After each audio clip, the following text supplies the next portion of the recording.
Well, hello and welcome to the HorseTech presentation on AI and the equine world, transforming health, welfare, and business. My name is Pavla Nygaard. I am an owner and breeder with Thoroughbred Stables, LLC. And my background is quite varied. My first degree is in genetics and molecular biology. My second degree is in law. I got into racing and thoroughbreds as a little bit of a windy road, with having a passion for horses since I was small, but not really having an opportunity to be around them until I was in my late 20s. And then my husband and I buying the Ocala Jockey Club in Ocala, Florida, and as a result of that, buying horses and uh, uh, enjoying racing, and then eventually getting into breeding as well. We have been quite fortunate to have bred some graded stakes winners, good horses, and the proudest moment was back in the 2017 when Battle of Midway, who we had bred out of Recoleta, a mare that we raced and had as a Grade 1 winner, became a so Battle of Midway won the Breeders' Cup dirt mile in 2017. That was certainly, for a small breeder, that was an amazing feeling, going down the finish line, seeing the grid, seeing the perseverance. That was just absolutely amazing. Unfortunately, just a couple of years later, that pride turned into tragedy when Battle of Midway was one of the horses that perished at Santa Anita during the challenging times. And having been at the epicenter of that situation, even though we didn't own him, I was quite involved in showing up for CHRB meetings, trying to understand the situation, trying to understand what had happened from the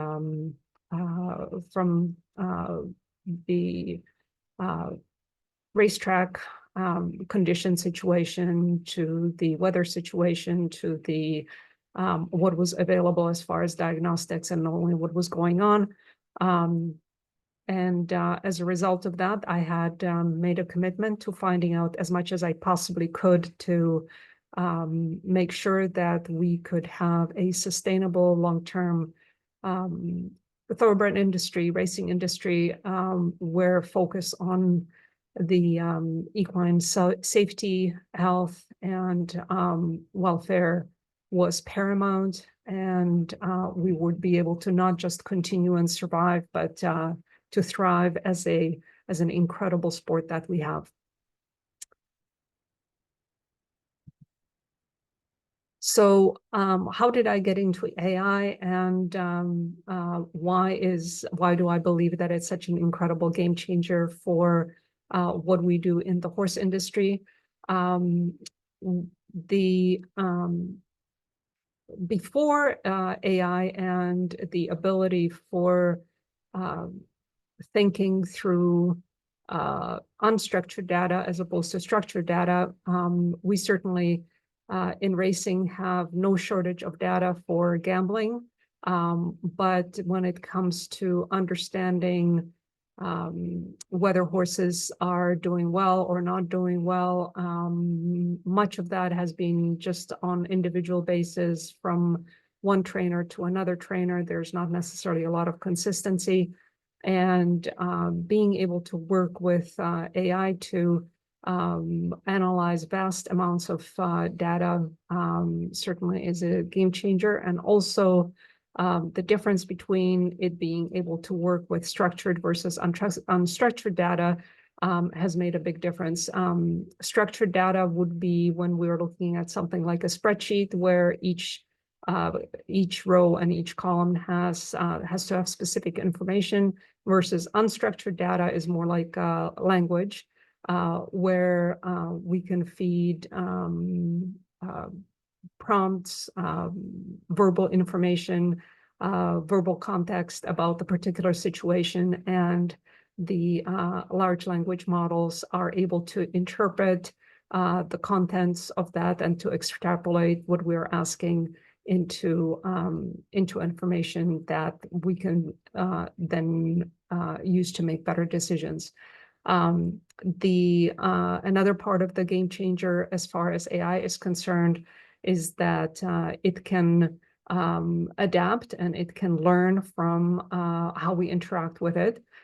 So anytime that we tell the AI that it gave us a good answer, it remembers that and it tries to give us more information like that. Anytime that we say, no, you didn't really get that right, you need to do better, then it learns how we interact with it and learns to give us better information. It can correlate data across a number of different domains. So, for example, it can work with images, ChatGPT, which is kind of the main model. We can feed it an image of, let's say, an X-ray, and we can ask questions in voice, or we can ask questions in text. And so there is great versatility in terms of how we can interact with the data that we get. Now, as far as health and welfare is concerned, this is probably one of the main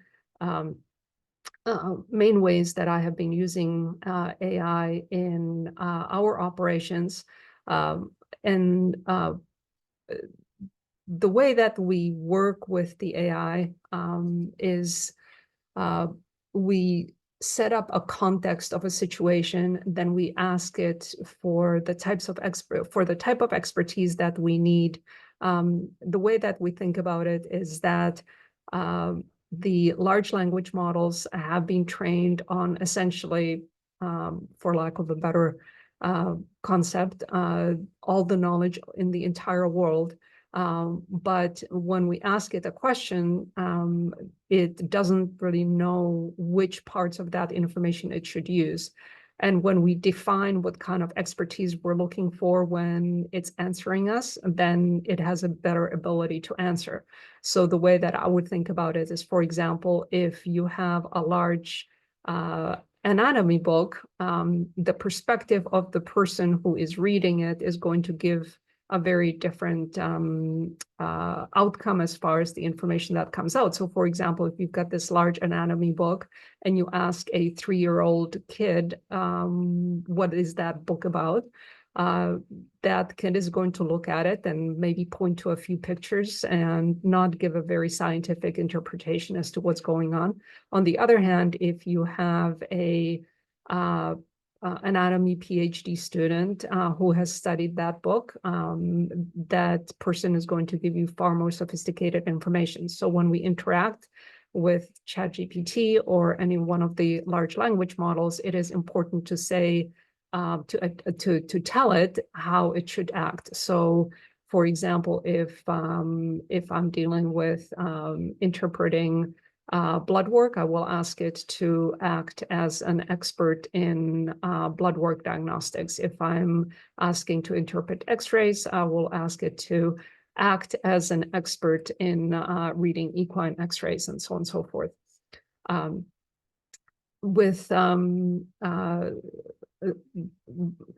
I mentioned here about custom GPTs. The custom GPTs basically allow kind of a pre-filter of the expertise such that I, as the designer, can predefine that expertise, and then just a single link to that particular custom GPT can allow any user, fairly unsophisticated, to ask very simple questions about that particular horse's situation as it relates to the expertise, such as nutritional interpretation or diagnostic interpretation. The custom GPT is able to give pretty good information. Obviously, it doesn't replace veterinarians or nutritionists, and certainly the large language models, especially ChatGPT, have been known to produce what's called hallucinations, which means that they're not entirely accurate. Just like a human might not be entirely accurate. So, but overall, the level of helpfulness and accuracy is actually pretty amazing, given that it's a computer going through math and giving us information. One of the uses that I have as an example here in the presentation is for performance optimization. So we still have yet to optimize how we use this data, but we have been working with heart rate monitors for our horses during training, and collecting the data from the sensors. And then I have a trainer, custom GPT, that is able to take screenshots or the numbers that we get from the heart rate data, and then allow to actually interpret what the data means as far as the condition of the horse. Are we seeing any particular red flags? One of the important ideas behind using a heart rate monitor is to understand the fitness level, as far as, is the horse training too much? Is the horse training not enough?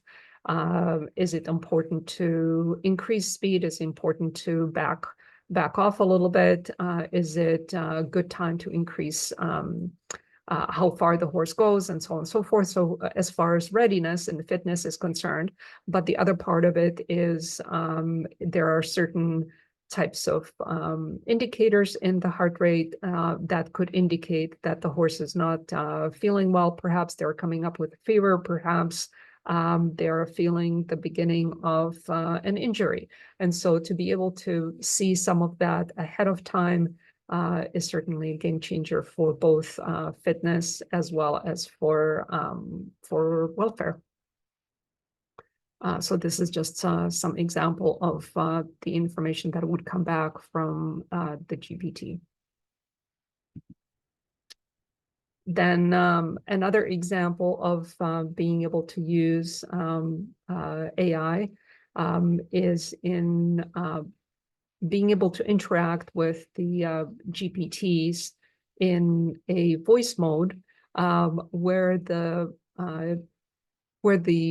AI can actually act as a coach, as an advisor in particular situations. And so I'm going to just pull up an example of one of these, which I call the Victory Mind Peak Performance Coach.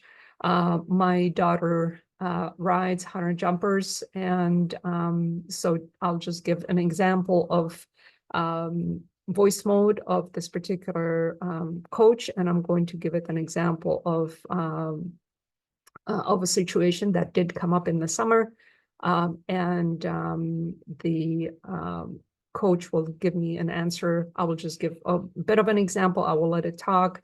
I may ask it a question, but in an actual session, you can go on for 20 minutes, 30 minutes, and delve quite deep into the particular situation that you're trying to overcome. So here we go. I'm just going to have that go on my phone.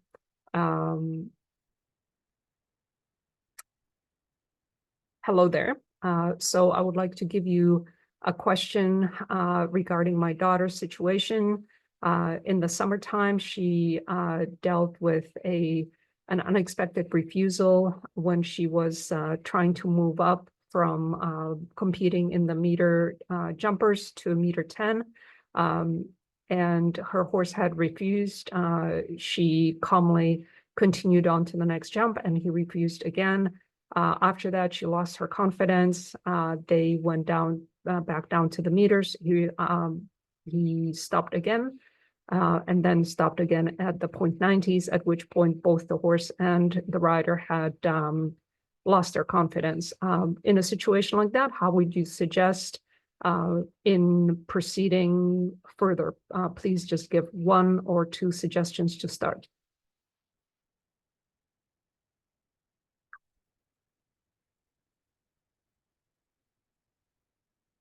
Hey there, and thanks for sharing this with me.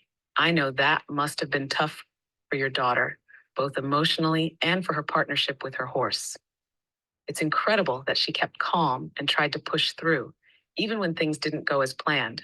That's already a big sign of her resilience.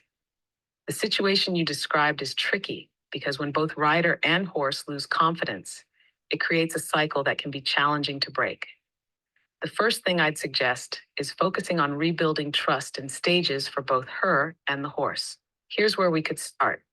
First, let's bring it back to basics. Working on ground exercises and smaller low-stress jumps could help them both feel safe and capable again. This isn't just about technical skill, but also about reestablishing their partnership without pressure.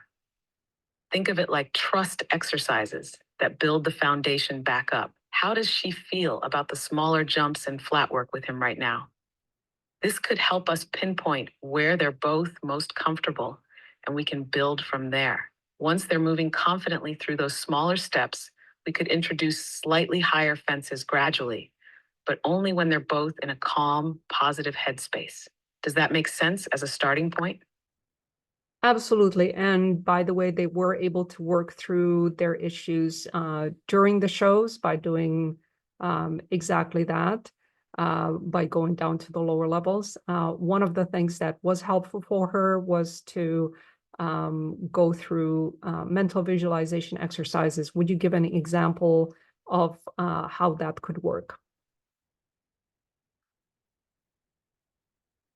That's fantastic to hear. It sounds like she and her horse are resilient together, which is a huge strength. Mental visualization is such a powerful tool, especially in riding, where the mind-body connection plays a big role for both rider and horse. Here's a visualization exercise she could try. 1. First, have her find a quiet spot where she can sit or lie down comfortably. She'll want to close her eyes and take a few deep breaths to center herself, letting go of any tension in her body. The goal here is to bring herself into a calm, focused state before she even starts visualizing. 2. Now, she can start by imagining herself and her horse entering the arena with complete confidence. Have her visualize every detail, the way the reins feel in her hands, her steady breathing, her horse's relaxed ears, and their strong, balanced stride together. The more sensory details, the better. This should feel like she's creating a movie in her mind where she and her horse are completely in sync. 3. Next, she can picture them approaching each jump one by one. As she sees each approach in her mind, she should focus on the rhythm of her breathing, keeping it steady and calm, and visualize her horse's smooth takeoff and landing. This is important. Instead of just seeing it, she should feel it, like they're both relaxed and moving with trust. If her horse does hesitate in the visualization, she can practice visualizing a confident, reassuring response, like softening her hands, using her leg to encourage him, and staying mentally grounded. 4. To finish, she should imagine landing the last jump with a big sense of accomplishment, both of them calm and happy. Ending the visualization with that feeling of success is key because it leaves her mind in a positive state, reinforcing the idea that they're capable of this together.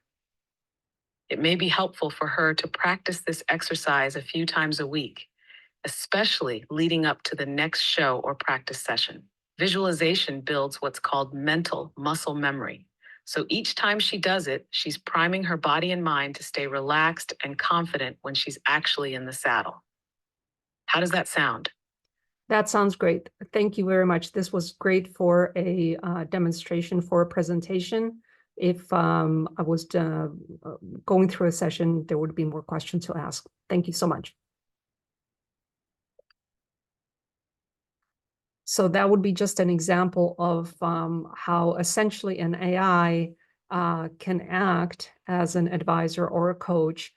In this specific situation, it was on working through a mental block, but the coaches can be created for a number of other types of situations.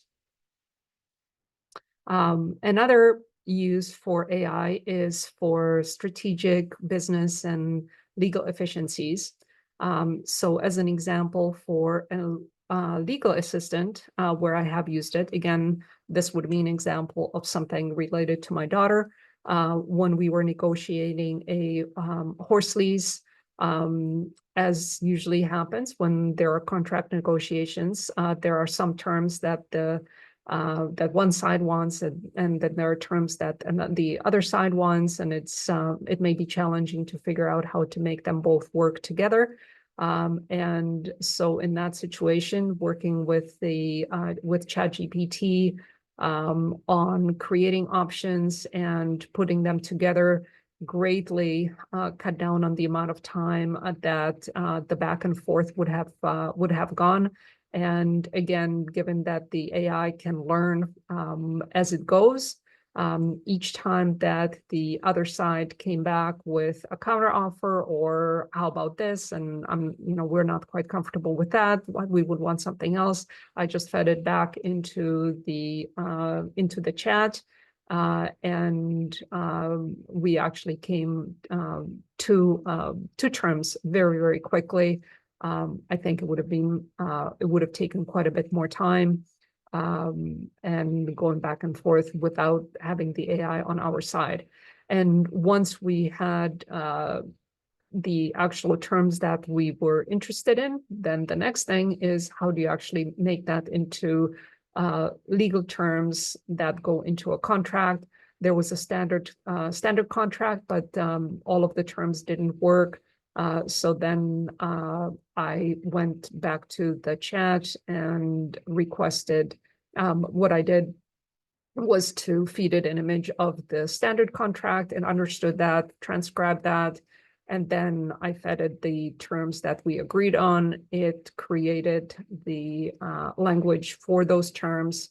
When the other side had some questions or some concerns about the language, again, we were able to rewrite it very, very quickly. And even though I have a legal background, it would have taken me longer to work on it without the assistance.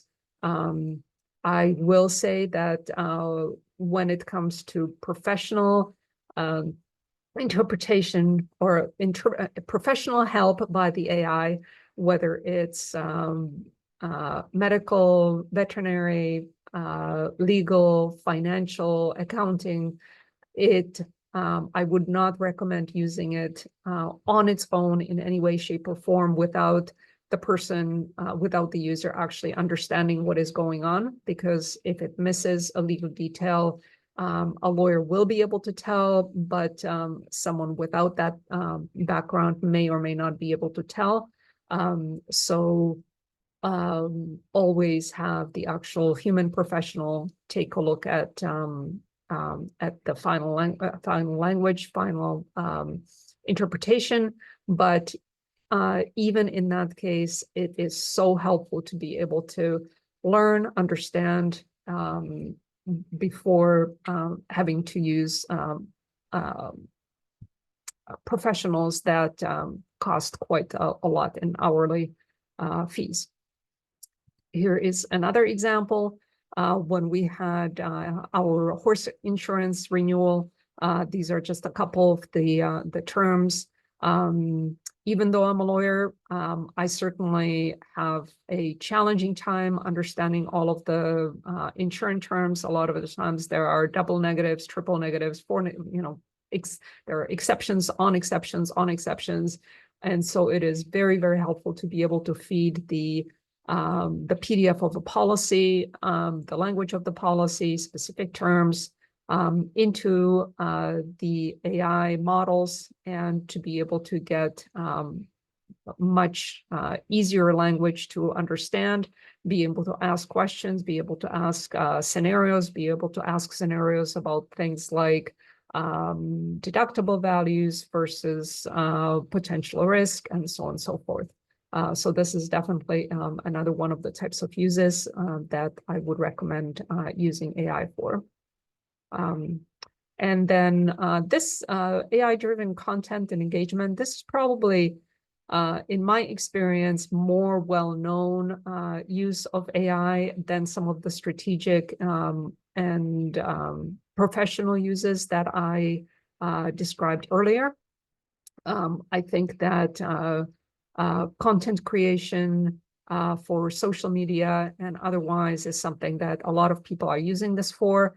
I would say that without proper tuning and having the AI trained fairly well on your specific knowledge and your specific on the specific industry, it may be a bit challenging to get good content.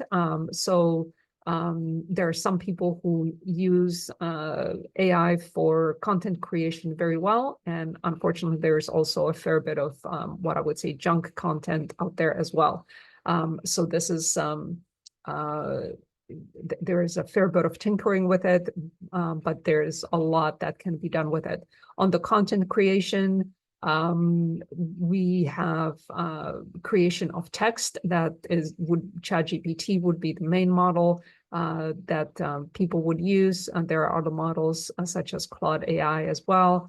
Facebook, Meta has its own model. X has its own model. Elon Musk's situation. And Google as well. I would say that overall, still ChatGPT is the most flexible. So that would be creation of text, as well as whether it's short form text or long form text, such as stories, and there are people who have written long manuals, books, things like that. The other content creation is the creation of images. There is a image creation model called DALL-E within ChatGPT.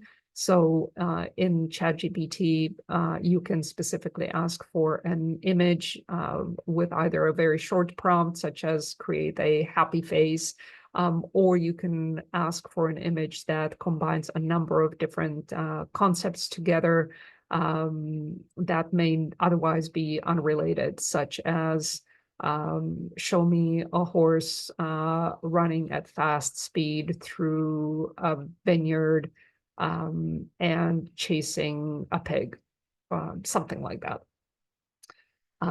There are also, and for image creation, one of the main models that is used for very high quality image creation from text is called Midjourney. Also, we are starting to get better and better ability to create videos from text. The main model that I like is called Runway ML. Then we can also create songs as well. One of the main ones is called Suno AI. That is, I'll show one example of using content creation.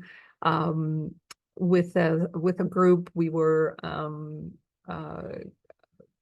there was a bit of a challenge created as a competition for creating fundraising videos. And so I and my group had put together an fundraising video for the Retired Racehorse Project. It ended up raising a little bit over $1,000, so not a huge amount, but it still was a fun exercise to use.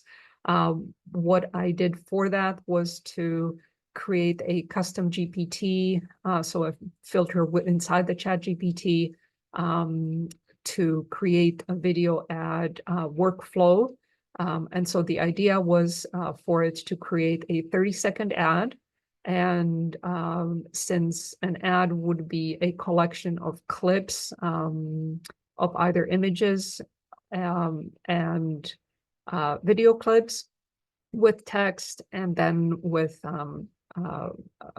audio added on top of it, there were a number of steps involved. And so the GPT that I created was designed to create the workflow, showing the actual scenes, the wordings, the script. So here's just an example of the first page of that. Here is are the tools that were used to create this little video, and I'm just going to play the 30-second ad so that you can see the result of that. All of the images were created and all of the video were created with AI you will tell that it's not all perfect. The legs are not quite perfect. Again, it's improving all the time. But it should give you an idea of what is actually possible to create at this point in time with just AI tools. And here we go.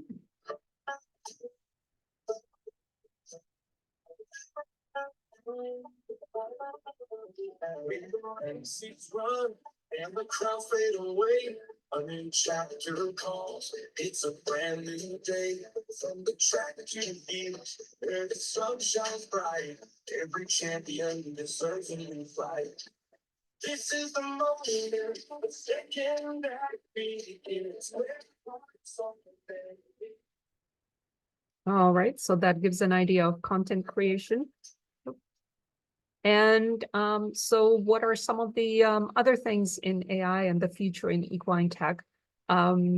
We already have such an incredible array of sensors for humans.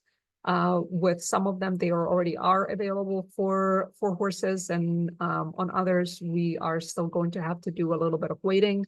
But some of the wearables that are already available for people are certainly the heart rate monitors that has been around for a long time, and that is available for horses. Continuous glucose monitors, so for humans and horses that may have metabolic issues, that is very useful to get some data like that. We can, as far as being able to get information on oxygen saturation, what have you. So I'm sure that there will be much more of that will be coming over time, such that we will be able to hopefully keep our horses more sound, more safe over time. And then when it comes to engagement with fans, there will be many things that will be coming down the pipe with certainly we have things like the jockey cam, where people can actually see what it looks like to ride a horse in a race, which makes everything much more exciting. We will be able to have things like kind of have a digital twin of a horse, where we will be able to see the organs and the bones and any of the other things, inflammation, that will be able to help veterinarians as well as owners and trainers to see what's actually going on with the horses. So there are a number of things that are going to be coming down the pipe, and over time, we will have better medications that will be able to be better personalized.